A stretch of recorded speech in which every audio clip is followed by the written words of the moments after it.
आप सभी श्रोताओं को सादर साहिब बंदगी। बुरहानपुर कबीर आश्रम के परम वैराग्यवान कबीर बीजक के व्याख्याता और निर्णय के धनी ज्ञान वयोवृद्ध एक संत परम पूज्य श्री अमोही साहिब जी हैं। आपके निर्णय विचारों से भक्त समाज और संत समाज को बहुत लाभ प्राप्त हो रहा है। आपके स्पष्ट समाधान बड़े हितकारी होते हैं।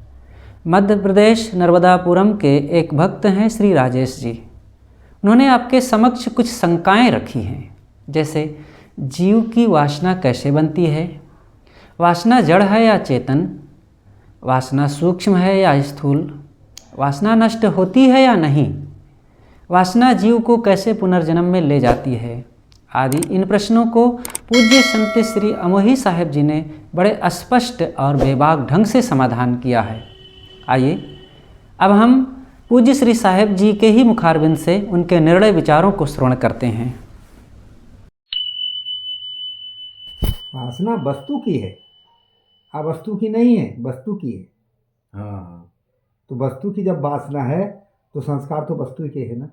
हाँ, वस्तु पे ही। हाँ, संस्कार वस्तु के है और उस संस्कार को मिटाया भी जा सकता है। यदि वो वस्तु की होती तब तो मिटाने बनाने की जरूरत ही नहीं है, और इसलिए वो वस्तु की है। वासना वस्तु की है। शब्द वस्तु है, गंध वस्तु है, रूप वस्तु है, स्पर्श वस्तु है कि नहीं जी। और उसकी वासना बनी। वस्तु साथ नहीं है, उसकी आसक्ति साथ है। और अवस्तु है इसलिए उसको मिटाया जा सकता है। वस्तु हो जाए तो मिटती भी नहीं जी। आसक्ति कोई वस्तु थोड़े है। हाँ, वस्तु नहीं है वो। हाँ, इसलिए उसको मिटाया जा सकता है। वस्तु की वासना है वो। वस्तु की वासना है। हाँ। इसलिए वस्तु की वासना होने से वासना को मिटाया जा सकता है। यदि वो वस्तु ही होती तो फिर मिटती ही नहीं। वस्तु ही होती तो मिटती नहीं, और वासना बिना वस्तु के वासना बनेगी नहीं। बिना वस्तु के वासना बनेगी नहीं। बिना शब्द के आसक्ति होगी नहीं शब्द में, बिना गंध के आसक्ति होगी नहीं, बिना रूप के आसक्ति होगी नहीं। और उसके लिए फिर इंद्रिय भी वस्तु चाहिए। इंद्रिय है ना, इंद्रिय भी वस्तु है, विषय भी वस्तु, उसकी आसक्ति वस्तु नहीं है। इसलिए वह आसक्ति ही वासना है, कोई चीज नहीं हुआ। मिटाई भी जा सकती है और उससे वस्तु से उससे वस्तु भी बन सकती। वस्तु माने शरीर पर बनेगा कि वस्तु की आसक्ति है ना, इसलिए वो आसक्ति वस्तु की होती है। इस पर मैंने एक पद में भी लिखा तो है। पर उसमें ये जाने का कारण हो सकता है किसका? जैसे चेतन का। हाँ। वासना के वशीभूत होके हाँ। उस भूमिका में जाने का कारण होता है। हाँ, जाने का कारण होता है। पर बीज तो दूसरा जड़ ही रहेगा। जड़ ही रहेगा, वासना तो जड़ ही है। वो तो जाने का कारण है, वो कारण है। वासना केवल हमको ले जा रही है वहाँ, ले जा रही है। हाँ, इसीलिए उसको बीज कहा है। इसको बीज कहा। एक पद पर मैंने लिखा है, पांचों विषय जड़ रूप और परिणाम वर्ती कार्य है, तुम हो अनासी एक रस नित्सत्य और निर्धार है। आसक्ति विषयों के विवश जड़ देह बंधन में पड़े, सबका जनैया आप है, चैतन्य तू जड़ से परे। अब आगे रहे। आसक्ति सुख की अहमता, आसक्ति माने वासना, आसक्ति सुख की अहमता नहीं खास कोई चीज है, अध्यासता को नाम सो आवागमन का बीज है। आसक्ति सुख की अहमता है, कोई वस्तु नहीं है और वही आवागमन का बीज। नाश कैसे? सुख वासना दिल से तजे, सुख की भावना दिल से हट गई, आसक्ति सब क्षण में जरे, सबका जनैया आप है, चैतन्य तुम जड़ से परे। सुख वासना के हो भी बस संसार में हम रम रहे। अब आवागमन में क्यों पड़ी? भाई सुख की वासना के कारण संबंध छूटा वासना से, आप में फिर थम रहे। अब हो अमोही मुक्त इस संसार सिंधु से तरे, सबका जनैया आप है, चैतन्य तू जड़ से परे। तो वासना होती वस्तु की, अवस्तु की नहीं होती। और वासना कोई चीज नहीं, वासना कोई चीज नहीं, इसलिए वो मिटाई भी सकती है। और चीज होती तो फिर मिटती नहीं। और बिना वस्तु की कोई वासना होती नहीं। बिना वस्तु की माने बिना विषय नहीं हो सकती। बिना विषय के कोई वासना ही नहीं होती। इसलिए वासना अवस्तु है, और जिससे वासना बनी वो चीज वस्तु है। और जिसने उसको पकड़ रखा है वो मन भी वस्तु है। इसको पकड़ रखा चित्त मन बुद्धि ये भी वस्तु है। उसी से जब इंद्रिय है ना ये, तो इंद्रिय होगी तो वस्तु तो होगी। जब विषय होगा तो विषय को पकड़ने वाली इंद्रिय भी वस्तु होगी और विषय भी वस्तु होगा, है कि नहीं जी। तो मन भी विषय, जो चित्त मन बुद्धि है ये भी तो इंद्रिय है। अब इससे बनाई हुई मानंदी वासना जो है वो कोई चीज नहीं, ये है, इसलिए उसको हटाई जा सकती है। इसको हटाई जा सकती है। इसलिए कई बार ऐसी शंका सामने आई है कि जब वासना वस्तु है तो फिर शरीर कैसे बनाती है? अरे तो वासना वस्तु की वासना है भाई, वासना वस्तु की है और अवस्तु की वासना होती नहीं। विनय विषय की वासना बनेगी नहीं, ये वासना वो है। हाँ जी। और ईश्वर ब्रह्म आत्मा परमात्मा वासना नहीं है,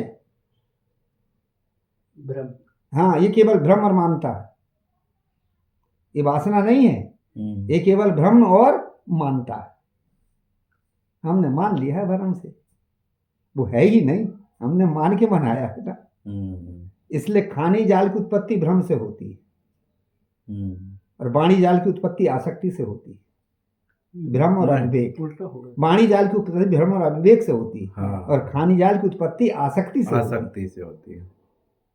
ये उत्पत्ति जो है ना खानी जाल की आसक्ति से होती है और वाणी जाल की भ्रम और अविवेक, अज्ञानता से, हाँ, अविवेक से होती है। वो चीज है ही नहीं, आपने मान के रखा है और ये है, इसकी आसक्ति बना के रखा है, मान के नहीं बनाया, आसक्ति रखा है। परंतु हाँ उसमें जो सुख माना है वो आपकी मान्यता है,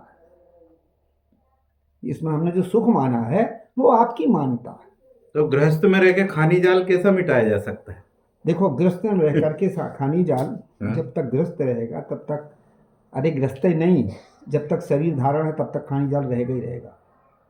गृहस्थ मत कहो, जब तक शरीर है तब तक खानी जाल भी रहेगा, ये शरीर ही तो खानी है। पर फिर भी ब्रह्मचारी और संन्यास साधु में कम है। अब ये है कि वही गृहस्थ आश्रम में व्यवहार ज्यादा है, हाँ, उसका संबंध ज्यादा है, हाँ, विरक्त में उसका संबंध कम है। हाँ, ये बात है। तो गृहस्थ में भी निरासक्त होकर के उपयोग भाव से जिंदगी जीवे, आसक्ति भाव से हम जिंदगी जीते। दो प्रकार के भाव होते, उपभोग भाव और उपभोग भाव। उपयोग भाव और दूसरा उपभोग भाव। जीवन है, जीवन के लिए उपयोग है, समाज की जरूरत है, सामग्री की जरूरत है कि नहीं? समाज और सामग्री माने प्राणी और पदार्थ, जीवन है तब तक तो होंगे ना।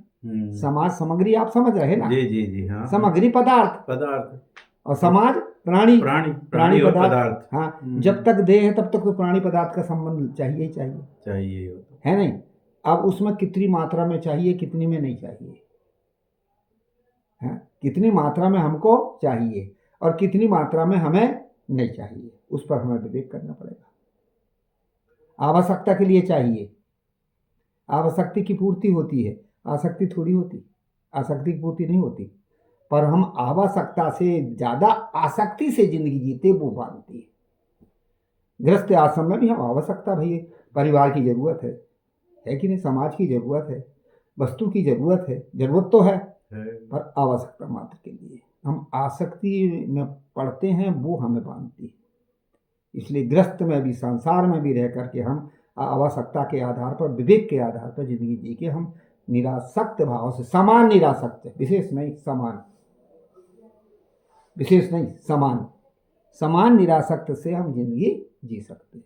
एक विशेष निरासक्त होता पूरा त्याग, और एक समान निरासक्त होता रहते हुए उसका उपयोग करें। पर जिससे अपना संबंध है साहब जी, उसको तो हम उसके प्रारब्ध पे छोड़ ही नहीं सकते। देखो, और जिससे संबंध नहीं है उसमें तो यहाँ संतुष्टि हो जाती, जिसके उसके प्रारब्ध में होगा अपन क्या कर सकते हैं। जिससे संबंध है, लेकिन तो जिससे संबंध है वहाँ हाँ, तो तकलीफ होती नहीं, है। नहीं, तो वो हमने मान के रखा है, इसलिए उसका भी तो प्रारब्ध ही है। हाँ, है तो प्रारब्ध ही उसका भी तो प्रारब्ध है। पर उसके लिए बहुत कुछ करना पड़ता है। फिर जो कुछ हो प्रारब्ध वो में, हमारी मान्यता बन गई है, और दूसरे के लिए तो खाली प्रारब्ध में ही संतुष्टि हो जाती कि वो- उसके प्रारब्ध हाँ, में बस जो बस होगा बस इतना। अपन हट जाते वहां से। हाँ, हट जाते हैं, हम हट जाते हैं। हाँ, और हमारे बेटे बच्चे हाँ, तो रिश्तेदार में हाँ, थोड़ी हटेंगे। नहीं नहीं नहीं हटता। हाँ। वो उसी का नाम है मान्यता। नहीं, कर्तव्य परायण हो हाँ। जाना। उसमें आसक्ति मान्यता है ना, हाँ, हाँ, इसलिए वहां कर्तव्य भावना रखिए ना आप। हाँ, भाई मेरा कर्तव्य है, मेरा कर्तव्य है। और कर्तव्य उतना ही है जितने में मैं संभल के रहूं। और मैं ही फंस रहा हूं तो मेरा कर्तव्य थोड़ी होगा, तो फिर नहीं पर वो कर्तव्य भी सब बंधन का कारण ही लगता है को। नहीं नहीं नहीं, कर्तव्य बंधन का कारण नहीं होता है, आसक्ति बंधन का कारण होता है। काम में, काम में हाँ, कर्म। हाँ, वो समझ। कामना लेके जो किया जाता है उसको कर्तव्य को यदि बंधन का हाँ। कारण बता दें तो फिर मोक्ष की कामना लेके जो किया जाता है, जो कामना लेके किया जाता काम में कर्म, उसको बंधन। देखो, देना ये धर्म हुआ ना, एक कामना लेके दे रहे हैं आगे मिलेगा, और एक कर्तव्य समझ के दे रहे हैं कि चलो इसका जीवन चलेगा। वो कर्तव्य वाला बांधेगा नहीं, और कामना वाला बांधेगा। और यदि वो हमारे अनुसार नहीं हुआ तो बन जाएंगे, फिर निषिद्ध काम भी तो करेंगे, फिर क्रोध भी तो आएगा। हाँ, हो गई। और ये जो हम कामना लेके जो करते हैं, ये कर्तव्य समझ कर करते हैं, इसलिए कर्तव्य कर्म कहते हैं इसको। तीन प्रकार के कर्म होते हैं, काम्य कर्म, कर्तव्य कर्म और निषिद्ध कर्म। जो कामना लेके किया जाता है उसको काम्य कर्म कहते हैं, उससे जीव बनता है। जो कर्तव्य लेके किया जाता है वो कर्तव्य, उससे जीवन का निर्वाह होता है। निषिद्ध कर्म जो करने योग्य नहीं, उससे पाप होता है। अलग अलग हैं इसके। निषिद्ध कर्म से पाप होता है, काम कर्म से जीव बनता है, कर्तव्य कर्म से केवल व्यवहार की पूर्ति करता है। किसी की रक्षा करना, सेवा करना, दया करना, परोपकार। बाप का मैं बेटा हूं, है ना, कर्तव्य है कि इसको संभाल दो। और कामना है कि आगे मेरे काम आएगा, आगे मेरे काम आएगा। हाँ, और नहीं आया तो कामना हो बंधन है। यहाँ निरासक्त होना पड़ेगा। भाई मेरा काम था, मैंने कर दिया, वो जाने ये रहे। और यदि कामना में बांधे हो तो परेशान हो गई। होता है अगर परिवार में ऐसा होता है जी। जब नहीं होता तो अच्छा, अरे मेरा कर्तव्य था, मैंने कर दिया है, बुझाया। वो समझदार आदमी। तो कर्तव्य भी अपना किसके किसके लिए बनता है? परिवार के लिए भी, पड़ोसी पूरा भी है, नहीं, गांव भी पूरे है। संसार के लिए बनता है। जो जिस योग है उसका उत्तर, उसके लिए कर्तव्य। परिवार के लिए कर्तव्य है उनका जो है संभालो। समाज के लिए भी कर्तव्य है कि समाज को भी संभाल के मिलके चलो। संसार के लिए भी कर्तव्य है कि व्यवहार की ऐसा हम काम करें जिससे हमारा जो है दूसरे को कष्ट ना हो, कलेश ना हो। ये सब कर्तव्य में माना जाता है, पर इसमें विवेक मजबूत हो, तब विवेक मजबूत होना चाहिए। विवेक मजबूत नहीं होता ना तो आदमी फिसल जाता है। और ये विवेक मजबूत बार बार के ज्ञान वार्ता से होता है। मन में एक ज्ञान पैदा होता है, ज्ञान पैदा होने से और विवेक जागता है, और एक निराशा आती है। एक निराशा आती है, अपना क्या है, ये निराशा हुई। पर अपना है कैसे है? देह है तब तक तो है। तो जब तक देह है तब तक ये सहो और संतोष करो, संभलो और संभालो। निराशा तो आती है, अपना क्या है ना, ये ज्ञान हो गए, है कि नहीं। और एक है नहीं है, कब तक? शरीर है तब तक, शरीर है तब तक है। तो है तो फिर कर्तव्य करना पड़ेगा कि नहीं? हाँ, करना ही पड़ेगा। हाँ, अब कितना करूं, कैसे करूं, तो हमारे विवेक की बात है। तो वो तो वहां वो अपना विवेक काम देगा वहां पर। जब विवेक मजबूत रहेगा तो आदमी समझ लेगा। विवेक नहीं मजबूत हो नहीं समझेगा। वो गृहस्थ ही कि नहीं, हम विरक्तों में वही बात है। यदि विवेक नहीं होगा तो हम भी ज्यादा लोभ में, मोह में, राग में, आसक्ति में फंसेंगे, और फंसे ही रहे हैं। कोई ना कोई तिकड़ा में रच रचा करके हम एक बहाना बना करके कह देते हैं कि परमार्थ के कारण संतन, वो परमार्थ के कारण मोह न आवे लाज। है कि नहीं? हाँ, उसमें भी हमें कितना करना कितना नहीं करना। परमार्थ की भी हमारी मात्रा होती। परमार्थ में हमारा मन का लोभ बन गया तो परमार्थ नहीं रहेगा, फिर स्वार्थ बन जाएगा। उसमें भी हमारा अहंकार बन गया तो वो परमार्थ नहीं हुआ, हमारा स्वार्थ हो गया। उसमें भी हमारी आसक्ति बन गई तो वो परमार्थ ही नहीं, वो हमारा स्वार्थ बन गया। वो सब जगह वही हाल है भैया। इसलिए उसको विवेक की जरूरत है। यहाँ भी रहो, विवेक से करो, विवेक करो, समझो, बूझो, बूझ करके फिर मन अपने आप जब विवेक हो जाता है, लाइट अपने आप विवेक लाइट देने लगता है। वो तो अपने उस समय होता है, विवेक लाइट अपने आप देता है, यानी एक रास्ता निकाल देता है। तो घर गृहस्थी में भी रह करके हम निरासक्त से जिंदगी जी सकते हैं। मैं तो मोटा उदाहरण देता हूँ, कभी कभी रेलगाड़ी की यात्रा जब करते हैं, रिजर्वेशन करवाते हैं दूर की यात्रा में, जी जी। तो 3 चीज महत्वपूर्ण होती। हम्म, टिकट में 3 चीज ज्यादा रहे, 3 एक मुख्य है। हाँ हाँ एक तो गाड़ी नंबर, जी, क्योंकि उसी गाड़ी में आपको को बैठना है। बैठना है। दूसरा बोगी नंबर, क्योंकि उसी बोगी में स्थान है। तीसरा सीट नंबर, उसी सीट में आप रह सो सकते हो, बैठ सकते हो, है ना। और इनको याद रखना भी पड़ेगा। यदि गाड़ी नंबर ना हो तो कहाँ कुछ भी चढ़ जाओगे। बोगी नंबर ना हो, दूसरी बोगी में चढ़ोगे तो दूसरा वहां बैठने में नहीं देगा। और अपनी बोगी में भी गए तो सीट अपनी नहीं है, दूसरा उठा देगा। पर ये गाड़ी नंबर, बोगी नंबर कब तक संभालोगे? यात्रा तक। यात्रा पूरी हो गई, गाड़ी जाए भाड़ में और बोगी जाए भाड़ में। ऐसे ही संसार के जितने प्राणी पदार्थ है हमारी यात्रा तक के, उनको तो संभालना पड़ेगा, है कि नहीं। यात्रा पूरी हो गई, कहाँ बना है, पर इसकी मजबूती पहले से बनाना पड़ेगा।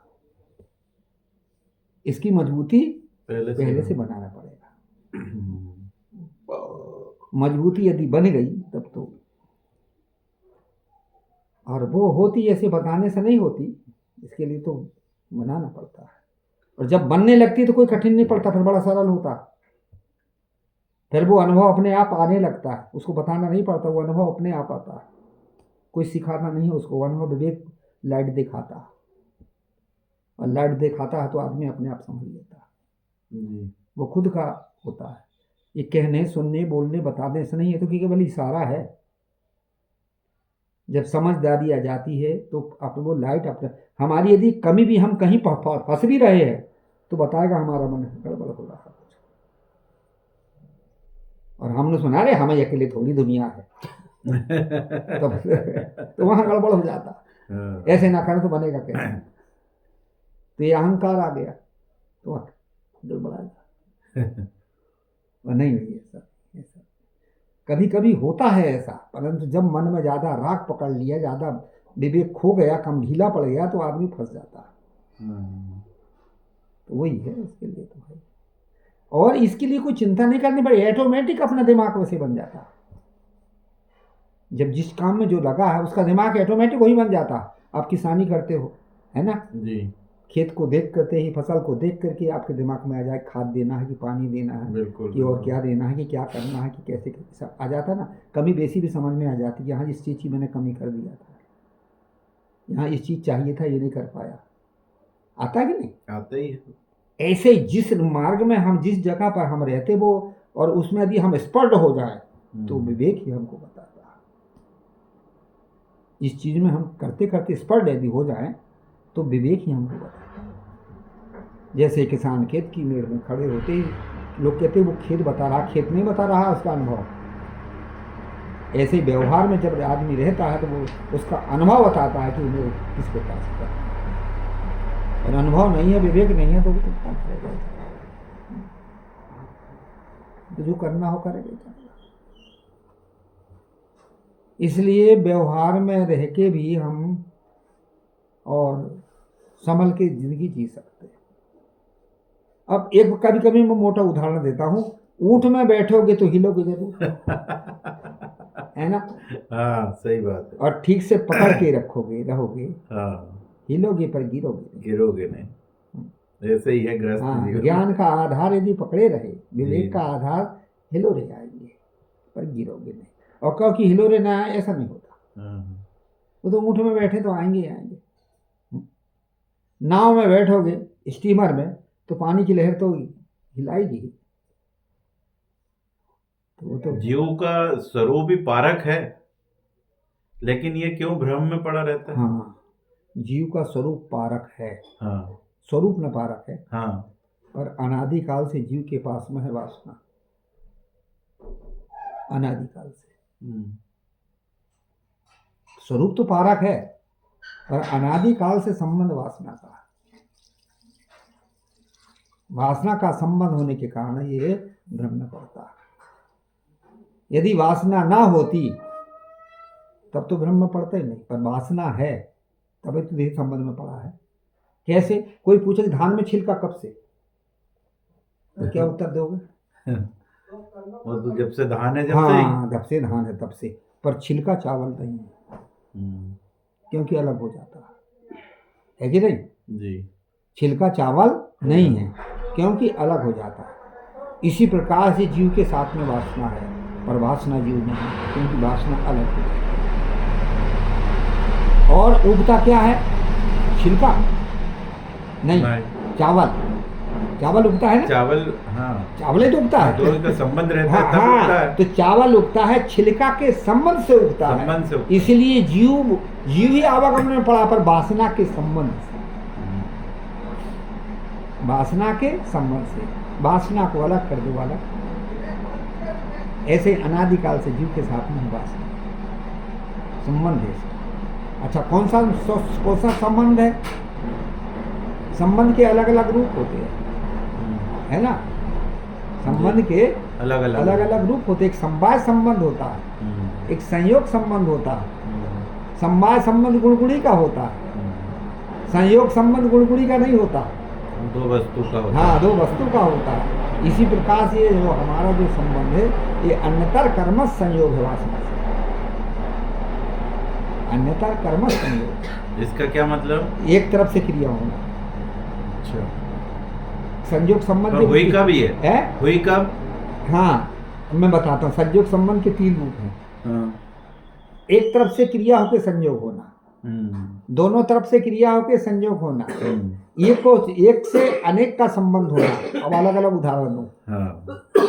एक तरफ से क्रिया होकर के संयोग होना का अर्थ है कि एक वृक्ष में उड़ते उड़ते पक्षी आया, बैठ गया, फिर उड़ के चला गया। एक तरफ से क्रिया हुई, इसको कहते हैं अन्यतर कर्म संयोग। दोनों तरफ से क्रिया होने का नाम है संयोगस, क्या कहते हैं कि उभय कर्म संयोग। जैसे 2 पहलवान आए, आपस में लड़े, छूट के चले गए, दोनों तरफ से क्रिया हुई। हाँ। और जो है एक के द्वारा अनेक से संबंध होना का मतलब है कि एक वृक्ष, उसको कहते हैं संयोगस संयोग। एक वृक्ष की एक पत्ता को छोड़ दिए, पूरा झाड़ छुआ गया। इस प्रकार से 3 प्रकार के संबंध है। तो जीव और देह का जो संयोग संबंध है वो अन्यतर कर्म संयोग है। जैसे एक वृक्ष में आया, पक्षी बैठा, रोक के चला गया, ऐसे जीव वासना बस आकर के शरीर का संबंध किया और सब छोड़ करके फिर छोड़ के चला गया। इसको कहते हैं संयोगत संयोग संबंध। ऐसे हमारा जो अनादिकाल से है, कर्म से देह, देह से कर्म, कर्म से देह, देह से कर्म, ये क्या है? इस अध्यास लेके संयोग संबंध है। अध्यास लेके, वो भी अध्यास हमारे पास है, वो अध्यास ही हमें संयोग करवाता है। तो फिर ये संयोग तो फिर कभी भी फिर मोक्ष के बाद फिर बन सकता नहीं, है? नहीं बनता। जब इस प्रकार का है तो नहीं, पहले सुनो ना जी। संयोग जब वासना रहेगी तब ना। और मैं बता रहा हूँ अध्यास लेके है, अध्यास लेके बता रहा हूँ, स्वाभाविक नहीं। तो एक तरफ से क्रिया उसने करी का उसके साथ संयोग बनाने की, अध्यास है ना उसके साथ। कभी ना कभी स्वतंत्र था क्या? नहीं, स्वतंत्र था नहीं भाई, स्वतंत्र था नहीं, उसके पास वासना है ना। ये संयोग संबंध की जो परिभाषा, उस संयोग संबंध की परिभाषा यही है कि एक तरफ से संयोग जब हुआ तो उसके पास स्वयं इच्छा थी कि नहीं? एक की तरफ से, तब तो आया वहां। हाँ, इच्छा थी ना उसे, तब तो आया वहां। हाँ। एक में इच्छा थी, एक में नहीं थी। पेड़ में इच्छा नहीं थी, हाँ। और उसमें तो इच्छा थी ना, तो इच्छा से तो आया कि नहीं? ऐसे ही जीव जब आया, वासना थी तभी तो आया। वासना हो तो कैसे आता? इसलिए संबंध करने वाली को वही अध्यास तो है, अध्यास। अध्यास ना होता तो नहीं होता संबंध। संबंध जीव शरीर का अध्यास मात्र ही है। जीव को जो शरीर का संबंध वो अध्यास लेकर के संयोग संबंध कहते हैं। पर एक अध्यास तो अलग है, वस्तु की वासना अध्यास जिसको जो भी कहो, और एक जीव है। तो इसने जब शुरू में उसका अध्यास जमाया, जब क्या उसकी भूमिका क्या था? अरे अध्यास जमाया नहीं है, जमा हुआ है। अध्यास थोड़े जमाया है, वो तो जमाया है अनादिकाल का। अरे अध्यास न जमा हो तो कहां से जमा ले फिर? जब उसके मैं नहीं था कि जमाया कैसे था? सही, वो तो अनादि। हाँ, पूर्व से वो अध्यास लेकर के ही वो अध्यास ही संबंध करवाता। अध्यास यदि ना हो तो संबंध नहीं होगा, और उसी को मिटाना है। जो संबंध कराने की मूल चीज है उसी को हटाना जी। अब अध्यास क्या चीज है? प्रश्न होता है कि अध्यास क्या चीज है? हमारे मन में अनेक प्रकार की अनादिकाल की बसी हुई वासना वो अध्यास बन गई है। वही अध्यास बन गई है। विषय क्या है कि सुख में सुख समानता हुई, अध्यास लक्षण जानो सोई। विषयों में जो सुख की आसक्ति बनी बैठी हंता उस मान लिए हैं, वही अध्यास का लक्षण है। और वही अध्यास ही वासना का रूप बनता है, उसी को वासना कहते हैं। वर्तमान में बसी वासना हो गई, कई जन्मों का जमा अध्यास हो गया, उसी से निकल के आ रहे हैं वो संस्कार हो गए। बात तो एक है। एक जगह एक तालाब में कई दिन का पानी भरा पड़ा, सड़ाया, वो हो गया अध्यास। और ऊपर से वर्षा का भी गिर रहा, बस रात वासना हो गई कि नहीं? और उसी में पेजर के नीचे भी निकल रहा है, वो हो गया संस्कार। या नाली से निकाल के कई खेतों में दे रहे हैं, वो हो गया संस्कार। ऐसे ही अनादि काल से जमे हुए विषयों के संस्कार, इसका नाम है अध्यास। वर्तमान में भी जो मन रहे हैं ये है वासना, और उसी से और निकल रहे हैं आसक्ति के रूप में, चाहना के रूप में, कामना के रूप में, स्वभाव के रूप में, गुण के रूप में, कई रूप में निकलते हैं, कई रूप में निकलते हैं। ये हो गए संस्कार। और यही संस्कार से संस्कृति अवगम, संस्कार से फिर संस्कृति, फिर चलना शुरू हो गया। इसलिए भीतर की जो वासना है इसको हटाना। अब वासना क्या है? सुख की आसक्ति। सुख की आसक्ति क्या है? जहां हमने मान लिया वह सुख की आसक्ति बन गई। विषयों में मान दिया, इसको खानियार कहेंगे। और जहां हमने मान लिया कल्पना करके, वो हो गया वाणियार। एक शब्द आता है भास, अध्यास, अनुमान, कल्पना, कहते हैं ना? जी। भास, अध्यास, अनुमान और कल्पना। तो भास किसका होता है? तत्वों का भास जी, विषयों का अध्यास, चित्त का अनुमान और मन की कल्पना। तत्वों का भास, ठूठ में चोर का भास, रस्सी में सर्प का भास, सीपी में चांदी का भास, तत्वों का भास है। विषयों का अध्यास है, जो देखा सुना भोगा है उसके सब भीतर, और उसी को हमने मान के बैठा है, इसलिए वो उसके भीतर, हमारे भीतर चिंतन बना बैठा है, इसलिए चित्त का अनुमान, चित्त का है अनुमान। ऐसा होगा, इस प्रकार से होगा, ऐसा मिलेगा, ये अनुमान ही तो है। और फिर और मन की कल्पना, फिर मन से हम उसको कल्पने लगे, बन गए। यह भास, अध्यास, अनुमान और कल्पना। तत्वों का भास, विषयों का अध्यास, चित्त का अनुमान और मन की कल्पना, यही सारे संस्कार का रूप है। और फिर करके है, और क्या आता है? काल संधि झाई। बता नहीं, काल संधि झाई, भास, अध्यास, अनुमान, कल्पना, सबको मिटाओ, ऐसे कहते कि नहीं? अब काल क्या है? काल है कल्पना, संधि अमानंदी, झाई है गाफली, है ना जी। अब सीधे साठ में ले लो, तो काल है हमारा मन है। दुख देता है। संधि हमारी मन की मानंदी, मन नहीं देता, उसमें मानंदी है तब दुख देता है। और झाई है आसक्ति, और होश में हम आसक्त हो गए। झाई मतलब आसक्ति, आसक्ति। गाफिल हो गए, आसक्त हो गए। काल है हमारा मन, सर्दी हमारी मान्यता, और झाई हमारी आसक्ति, मानता में आसक्त हो गए। सीधा है ये। ये कहाँ से हुए? यही से पैदा हुए। काल है मन, संधि है मन से हमने मान लिया, झाई है उसमें हमने आसक्त काफी लोग। अब मन से मान्यता ना बनाए तो मान लिया। अब विषयों में सुख है, ये मान्यता ही तो है, भ्रम ही तो है नहीं, मान लिया है। होता तो फिर दुख क्यों होता? कहीं मन के अनुकूल नहीं हुआ, इसलिए मान तो लिया था पर अनुकूलता नहीं हुई। मन के अनुकूल नहीं होने से दुख हो गया। दुख हो गया, और मन के अनुकूल तो हो ही नहीं सकता, क्योंकि मन स्थिर नहीं है। मन स्थिर नहीं है। स्थिर ना होने से अनुकूलता नहीं होगी मन में। एक चीज में मन नहीं रुकता।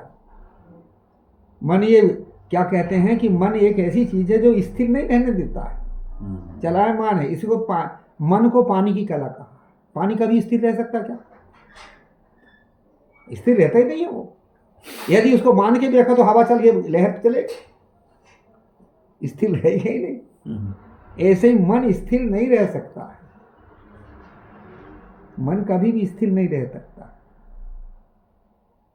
अब काहे नहीं रह सकता? अब मन स्थिर क्यों नहीं रह सकता, ये प्रश्न होता है। क्योंकि विषयों की तरफ दौड़ रहा है इसलिए, और ना दौड़े तो स्थिर भी तो रह सकता है। स्थिर क्यों नहीं रह सकता? कि विषयों की तरफ ये दौड़ रहा है इसलिए। विषय लहर फहरा है, कहा है विषयों की लहर इसके पास में, इसलिए इसको फहराती है, इसलिए। और ये लहर ना फैलाए तो स्थिर भी रह सकता है, स्थिर भी रह सकता है। इसलिए मन को अतृप्त का रूप कहा। अतृप्त, तृप्त नहीं होने देता है, तृप्त नहीं होने देता। बुद्धि क्या काम करती? निश्चय करती। यदि निश्चय हो जाए तो कहीं भी रुक सकता है। तृप्त नहीं होता, इसलिए चित्त चंचल करता। मन को चंचल कौन करता? चित्त ही तो करता है। हाँ, वे सब एक से एक मिले हैं, विकाला नहीं है, वे अंतःकरण के ही वो हैं। हाँ, भाग हैं सब। हाँ, भाग हैं सब, चार। हाँ, अलग अलग उसका रूप बना लिया गया है। वे भाग वही। ये वृत्ति के 3 स्वरूप हैं, चित्त मन बुद्धि। चित्त मन बुद्धि, अहंकार नहीं, चित्त मन बुद्धि। और वहां जहां मानता बन जाती वो बन गया अहंकार। ये वृत्ति के स्वरूप कहा जाता है इसको। हमारी जो वृत्तियां हैं उसको कहीं उसको मनोवृत्ति भी कह देते, चित्त की वृत्ति भी कह देते। हाँ, इसको चित्त की वृत्ति भी कहते, मन की वृत्ति कहते। कहने की एक ढंग है वो, उसी को विक्षेप कहा। अंतःकरण के 3 दोष में उसी का नाम है विक्षेप, चंचलता पैदा करना। ये है। ये पारक सिद्धांत बड़ा गहरा सिद्धांत है जी। ये जैसे सरल फरल नहीं है कि और समझने वाले के लिए सरल भी है। वो गहरा इसलिए है, इसलिए कि भरम में हमारे अनादिकाल से पड़े हैं ना, इसलिए वो भारी पड़ रहा है। अनादिकाल से हम उधर ही है ना, इसलिए हमें वो भारी पड़ रहा है। अनादिकाल से विषयाकार वृत्ति रही है ना, इसलिए वो भारी पड़ रहा है। विषयाकार वृत्ति ना होती तो जब भारी काहे पड़ता, वो तो इसलिए भारी पड़ गया है ना।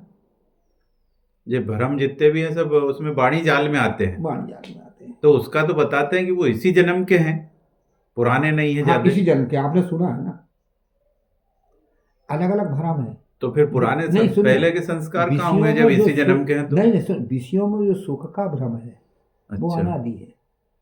और मानताओं में जो हम भ्रम करके मान लिए हैं वो अभी इसी मनुष्य का है, वो अनादि का है। कौन सा? विषयों वाला। और ये अभी इस मनुष्य देह का है, हमने माने हैं। भगवान, परमात्मा, खुदा, ईश्वर, देवी देवता, तंत्र मंत्र तंत्र, ये दुनिया भर की चीज हमने माने हैं। ये इसी जन्म की है, ये भाई इसी जन्म की है। मनुष्य देह में हमने मान के रखा। और पशु पक्षी नहीं है, ये आदि बीच में है। मान्यताएं बना लिया है। वो मान्यताएं आदमी को परेशान करती। आज वो ज्ञान के द्वारा हट सकती है, आज ज्ञान के द्वारा हट सकती है। और ये सीधे ज्ञान से नहीं हटेगी, इसके लिए तो वैराग भी चाहिए।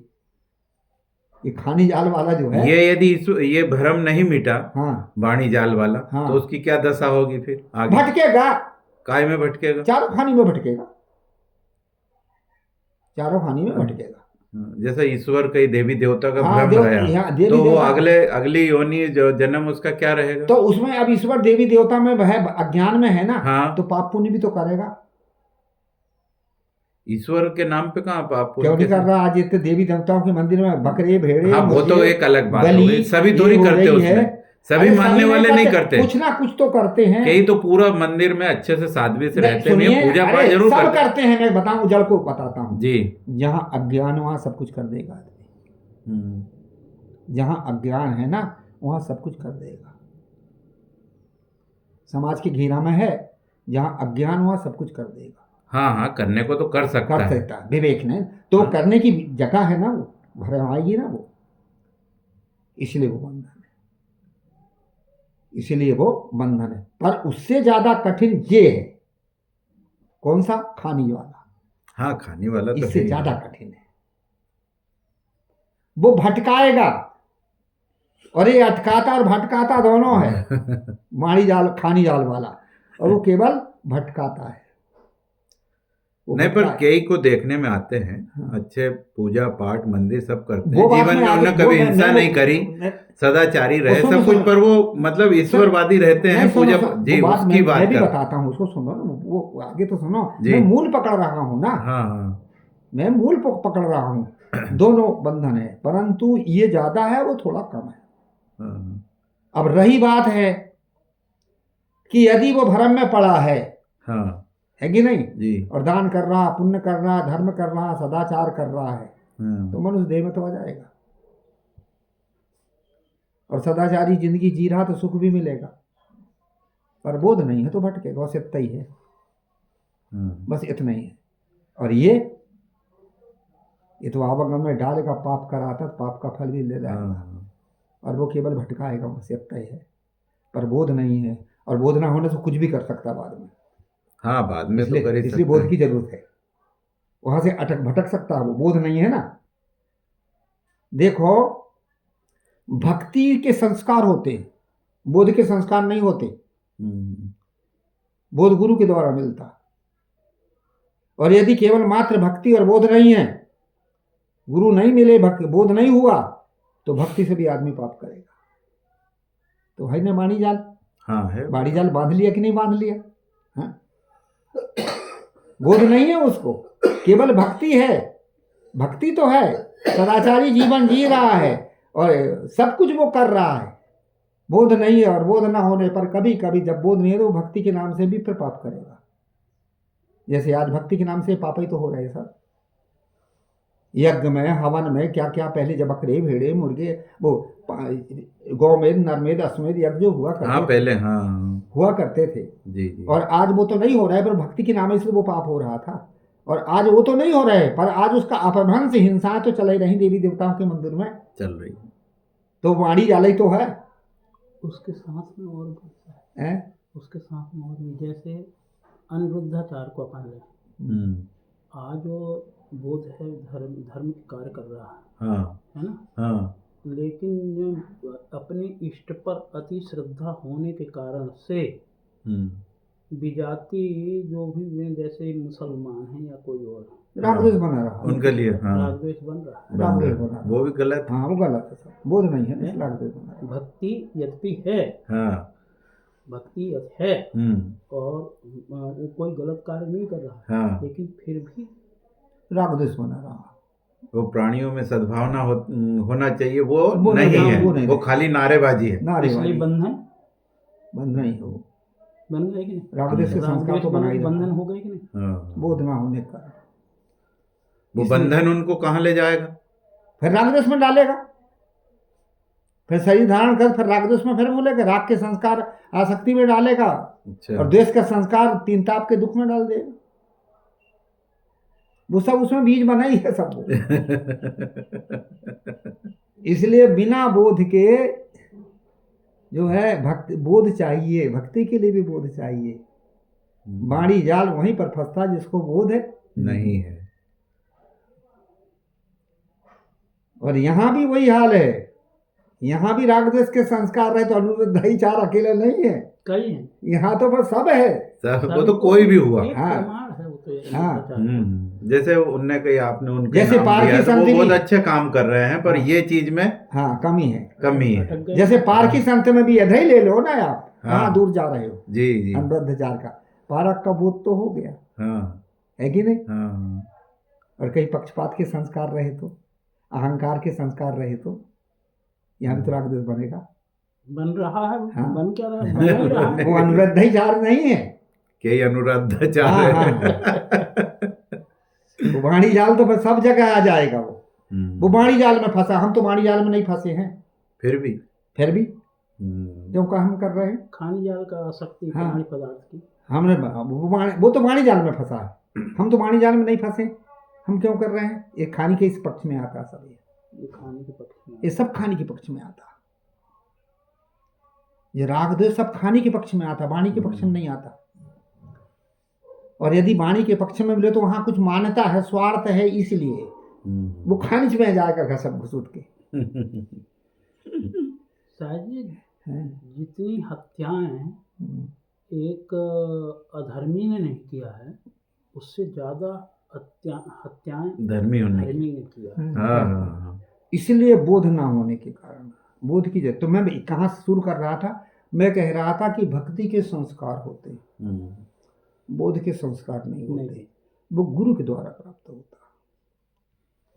हाँ हाँ, जिज्ञासा के संस्कार होंगे, भक्ति से जिज्ञासा के संस्कार होंगे। बोध यानी यथार्थ ज्ञान। हाँ, और जिज्ञासा जब उसको फिर गुरु खोज देगी, बोध की खोज में लग जाएगा वो जिज्ञासा।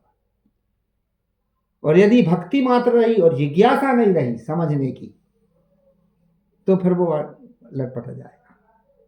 तो भक्ति के साथ साथ में जिज्ञासा भी होनी चाहिए। हाँ, और जिज्ञासा ही आपको बोध की तरफ लाएगा। हाँ, कुछ समझने की इच्छा का नाम है जिज्ञासा। और मुमुक्षुता का अर्थ होता है दुख से छूटने की इच्छा का नाम है मुमुक्षुता।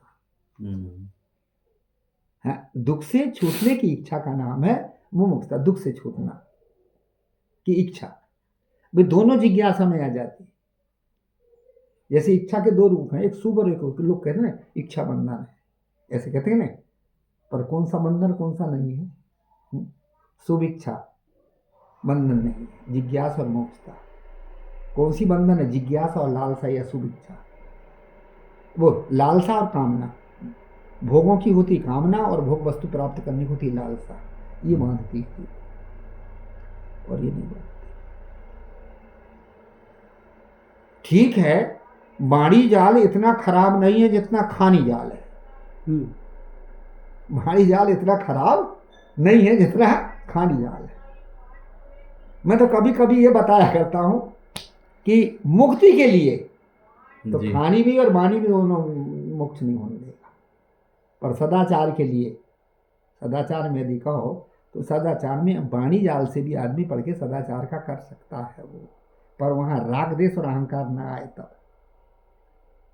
और अहंकार राग देश आ गया फिर खींच ले जाएगा, और वो स्वाभाविक आ ही जाएगा। बोध नहीं है तो,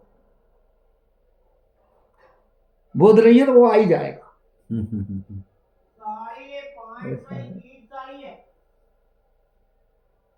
बोध होने के बाद भी करना पड़ता है अनासक्त होने के लिए कुछ, कि बोध हो गया नहीं हो जाता है फिर ऑटोमेटिक। बोध भाव के बाद में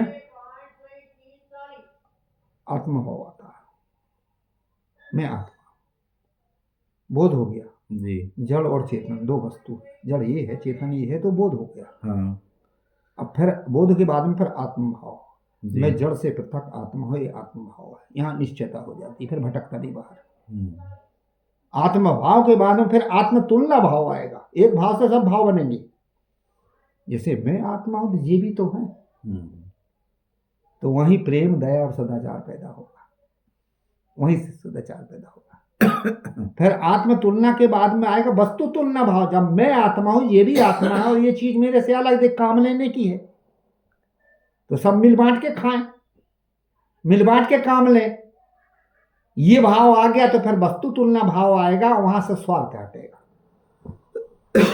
वहां से स्वार्थ हट जाएगा। वस्तु तुलना भाव नहीं है, स्वार्थ, इसलिए स्वार्थ भाव बना। मुझे मिले। बोध भाव नहीं, आत्म भाव नहीं, मैं सब मेरे ही भरे, दूसरे भाड़े में जाए। तो जब वस्तु तुलना भाव आ गया तो वहां पर स्वार्थ हट जाएगा। वस्तु तुलना भाव के बाद में जब ये परिपक्व हो जाएगा तो निरासक्त भाव होगा। जितनी भी चीज हमें मिली है बीच में मिली है, अपनी है नहीं, काम चलाने की। तो आसक्ति रहित पर स्वतंत्र जिंदगी जिएगा। फिर उसके बाद में साक्षी भाव आ गया, मैं आत्मा साक्षी हूं, जो भी कर रहा हूं उसका पाप अच्छा बुरा मैं जान रहा हूं, इसलिए इसका फल मुझे भोगना पड़ेगा। ऐसा जब परिपक्व हो गया तो वो पाप नहीं करेगा। एक भाव से लेने से सब भाव शुरू हो जाते हैं। वो जीवन मुक्त स्थिति है। हाँ, बोध सबसे पहले है। बोध के भाव में फिर आत्म भाव, आत्म भाव के बाद में आत्म तुलना भाव, आत्म तुलना भाव के बाद में है वस्तु तुलना भाव, वस्तु तुलना भाव के बाद में है निरासक्त भाव, निरासक्त भाव के बाद में साक्षी भाव। ये अपने आप आते स्वाभाविक आएंगे। बदल गया भाव। यो मुदाद शमशानशील, कल मैंने बताया था ना, भाव नहीं तो बदलना है, विषय को आगे नहीं बढ़ाया था। तो उसी में ये है कि ये जैसे भाव बदले सारे भाव बदलते जाते। अब भाव ही तो बदलना है, बदलना का हो तो सबसे पहले बोध होना चाहिए। बोध, अब बोध कहां से होगा? आपके पास जिज्ञासा होगी, तो समझने की इच्छा होगी, तब तो बोध होगा। जिज्ञासा ही नहीं है तो जिज्ञासा कहां से शुरू होती? भक्ति के दो रूप हैं, एक जिज्ञासा और एक मुमुक्षुता। दुख से छूटने की इच्छा, मुमुक्षा, हाँ, इसको कहते हैं मुमुक्षुता। और जिज्ञासा कहते कुछ समझने की इच्छा। और जिनके द्वारा समझा जाता है उनके प्रति सद्भाव, श्रद्धा, उनके प्रति श्रद्धा, ये सब है जी। ये सब लेन से लेन है, ये सूत्र है। तो ये सब भाव बन जाने के बाद मन बुद्धि चित्त अहंकार डिस्टर्ब नहीं करते? फिर क्या डिस्टर्ब कर रहे? बुद्ध डिस्टर्ब इसलिए कर रहे हैं, भाव मन चित्त में, मन में ये भावना बदल गई, वो डिस्टर्ब क्या करेंगे? वो तो खत्म है, वो हो ही गई नहीं, वो हो ही गई नहीं, वो तो डिस्टर्ब क्या करेंगे? डिस्टर्ब तो तब करते हैं जब पानी में हवा चलेगी डिस्टर्ब होगा, हवा नहीं चले तो वो तो स्थिर रहेगा ही रहेगा। सही बात है, ये सब होगा। ये भाव है, मैं इसको इसमें लेता हूँ। जो मुदाद शमशानशील सबे रूप शमशान, शमशानशील जो थोड़ा सा बोला था ना रात में 5 मिनट उस पर था, उसका सा थोड़ा सा अपना समय थोड़ा सा लिया था उसका, तो बहुत लंबा चलता है उसका तो और है। तो कैसे बोध भाव, कैसे वस्तु तुलना भाव, उसमें उदाहरण है, कई हैं, वो तो होता है उसका। दूसरे शरीर में जाने की वासना ये शरीर में रहते हुए चेतना कर लेती है कि छूटने के बाद? छूटने के बाद थोड़ी करती है, पहले से मसाला इकट्ठा करती है। हाँ, और वही मसाला तो ले जाता है, तो एकदम बिल्कुल डायरेक्ट जाती है? वो डायरेक्ट वहीं ले जाएगा जहाँ जाना। अच्छा, इधर छूटा और उधर गया नहीं, भूमिका में, भूमिकम, हाँ भूमिकम गया, भूमिकम गया, हाँ, भूमिकम जाएगा। फिर भूमिका के आधार पर फिर जैसा संयोग मिलेगा फिर लाइन पकड़ेगा वो, पर भूमिका पहले पकड़ लेता। तीर को यहाँ से छोड़ोगे तो कहाँ जाएगा? अपने गंतव्य तो जाएगा। इसी प्रकार से यहाँ भूमिका पकड़ लेगा। जो दे धरने की भूमिका दो ही तो है, प्राणी और पदार्थ। प्राणियों के पास जाएगा या पदार्थ में जाएगा? पदार्थ में जाएगा तो उसमें खानी, प्राणी में जाएगा तो 3 खानी, मनुष्य पशु पक्षी। पदार्थ में जाएगा तो उसमें खानी, उसमें भी अलग अलग है। मरते समय किस किस चीज के सामने 2 संस्कार, कौन संस्कार है? यदि प्राणी और पदार्थ के संस्कार है, लोभ और मोह के संस्कार, इसको कहते प्राणी और पदार्थ के संस्कार है कि नहीं, तो पहले प्राणी का संबंध पार करेगा, माता पिता, फिर पदार्थ, फिर उनके शरीर, पदार्थ से शरीर बनेगा। और यदि प्राणी का नहीं है कि नहीं, प्राणी का नहीं है, पदार्थ का है, पदार्थ की आसक्ति है, शब्द स्पर्श रूप, शब्द रूप रस गंध, ये 5 विषय है, 4 विषय, शब्द रूप रस और गंध। तो फिर उन पदार्थों में जाएगा जिन पदार्थों में उसकी आसक्ति है। फल में रस विषय की आसक्ति तो फलों में, साग सब्जी में और चीज़ों में। रूप विषय की आसक्ति है तो गर्मी से होने वाले कीड़े मकोड़े। गंध विषय की आसक्ति है तो नाली में, फूल में होने वाले कीड़े। स्पर्श विषय की आसक्ति, वो स्पर्श नहीं, हैं, शब्द स्पर्श रूप रस गंध, ये 4 विषय। हाँ, प्राणी मात्र का संस्कार सामने है, पदार्थ और प्राणी के, जी तो योनिज खानी में, और केवल पदार्थ के हैं तो अयोनिज खानी में। ये खानी का बदलाव होता है, पलटाव है, ये विभाजन होता है। इसको कहते घट अध्यास संचित, हमारे पास में संचित है वो। और वो घट अध्यास संचित के साथ साथ में फिर विषय के संस्कार होते हैं। विषय के संस्कार के बाद गुण के भी संस्कार होते हैं, उसमें भी रजोगुणी तमोगुणी सतोगुणी विशेष विशेष खानियां हैं। पशु में भी सतोगुणी रजोगुणी तमोगुणी होते हैं, कृमि कीट में भी सतोगुणी रजोगुणी तमोगुणी होते हैं, पशु पक्षी मनुष्य में भी रजोगुणी तमोगुणी सतोगुणी होते हैं। ये त्रिगुण का योग रहेगा वहां, बिना त्रिगुण के शरीर बनते ही नहीं है। बहुत गहराई है इन चीजों को समझने के लिए। जी जी जी। त्रिगुण का इसको प्रकृति की सामावस्था कहा है। ये 3 गुण चेतन में तो है ही नहीं, नहीं, जड़ में है।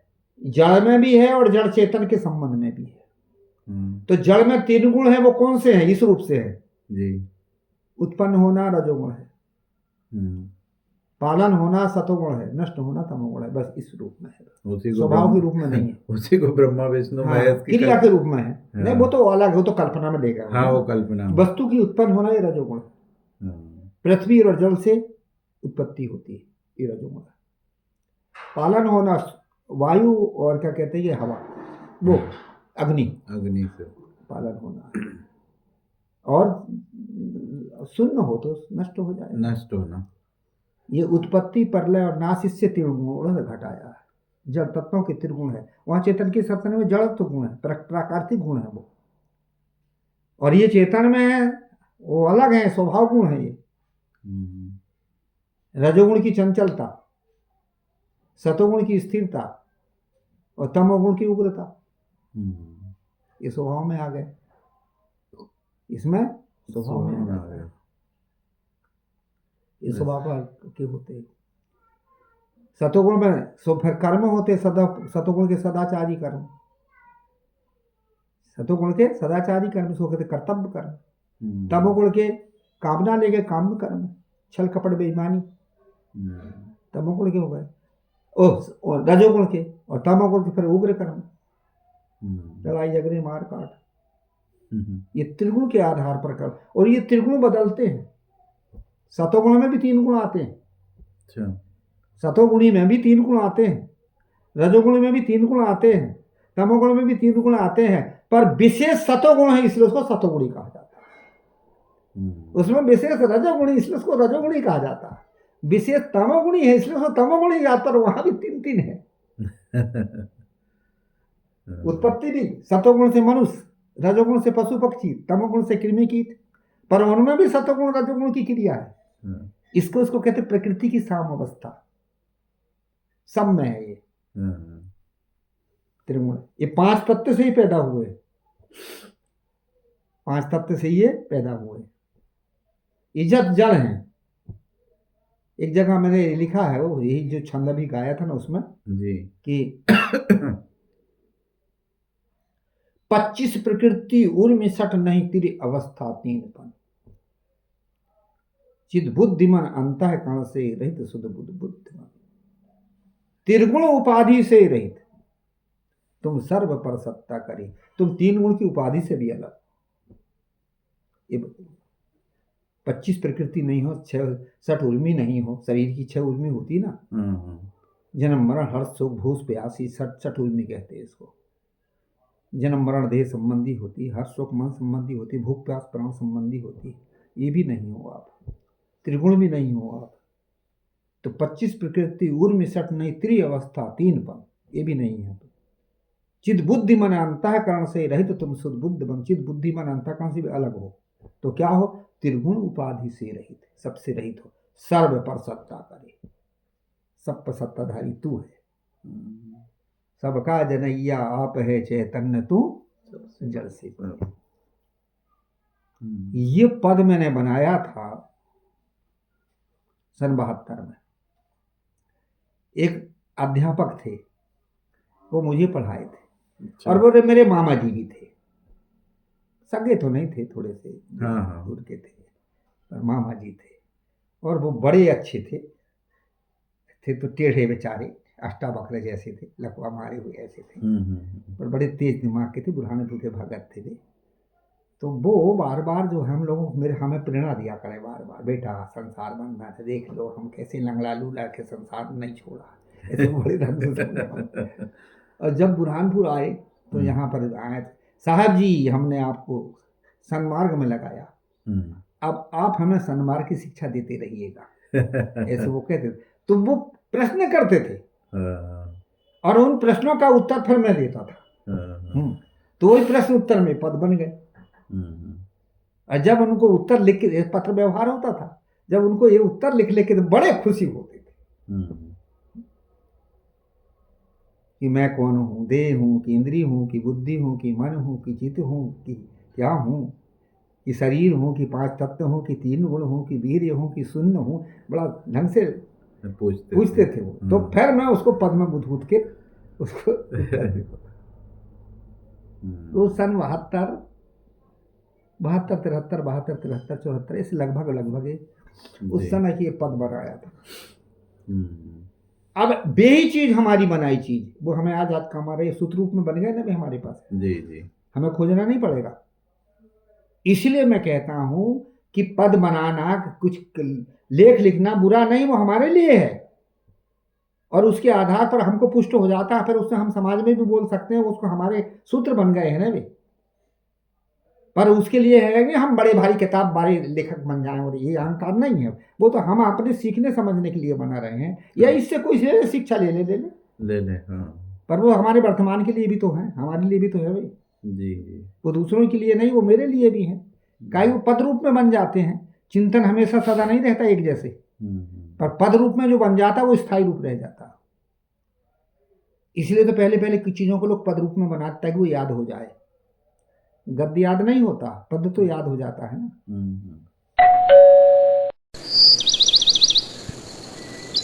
बहुत ही मार्मिक एवं कल्याणकारी विचार जो पारख ज्ञान से संपन्न सद्गुरु कबीर के विचारों के सूत्र हैं, और ऐसे विचारों को सभी कबीर वाणी और निर्णय के प्रेमी भक्तों, संतों, सज्जनों और माताओं बहनों को श्रवण करना चाहिए, और इन बातों को समझ करके समस्त दोष दुर्गुण और बुराइयों को त्यागते हुए अपने मन में सत्य की जानने की जिज्ञासा और उसकी रहनी जीवन में बनाना चाहिए, जिससे कि हमारे मल विक्षेप, आवरण, दुख और मानसिक पीड़ा नष्ट होती जाए और आत्म शांति की उपलब्धि हो।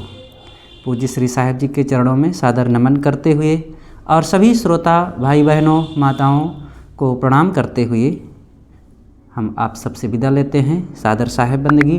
कृपया अगर ये बातें अच्छी लगी हो तो हमारे इस YouTube चैनल को सब्सक्राइब करें और इस विचार को लोगों में भी शेयर करें और स्वयं सुने तथा दूसरों को सुनाने की मदद करें।